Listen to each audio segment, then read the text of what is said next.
It's like the headline of a news story. It's the large bold sentence or phrase or word that is above the actual body of text, and its purpose is to attract the attention of people and to spark interest so the ad will be read, or if it's a news story, the story, or whatever. Nobody reads the whole newspaper. They scan the headlines. They decide what to read based on the headlines. And the same goes for advertisements. People decide to read ads based on the headlines. And that then translates over to emails, and that people decide which emails to read based on the subject lines. Now, I want to give you some examples of famous headlines that have been used to open wildly successful ads. At 60 miles an hour, the loudest noise in the new Rolls-Royce comes from the electric clock.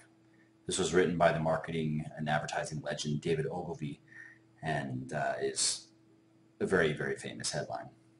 They laughed when I sat down at the piano, but when I started to play. This was written by the copywriting master John Caples. Do you make these mistakes in English? Why some foods explode in your stomach. How I improve my memory in one evening. Give me 5 days and I'll give you a magnetic personality. Let me prove it. Free. Now, do you see how these headlines, they grab your attention. They make you want to know more. And as a matter of fact, headlines are so important that here's what David Ogilvy had to say about it. He said that on the average, 5 times as many people read the headlines as read the body copy.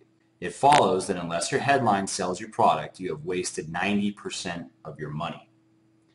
It's a pretty strong statement, but it's true, and that applies to email marketing, and that if you're writing subject lines that don't grab people's attention, get them to open the emails, you are wasting 90% of your time and your money, even though it's not very expensive, but you're wasting 90% of your potential by writing boring subject lines that don't get the job done. Now, factually speaking, your subject lines in your emails are responsible for something around 80% of your response rate.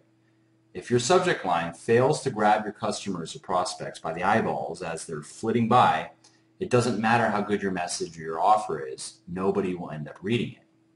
So remember that the sole purpose of the email subject line is to get the email opened. And then, of course, the email needs to be read and it needs to sell the person on doing something, such as calling in or clicking a link or whatever. But that's beyond the realm of the subject line. The subject line is the headline. It's just to grab the person's attention and get them to go, I wonder what that's about, and click, and that's it. Now, there are quite a few ways to write good subject lines, but I want to share with you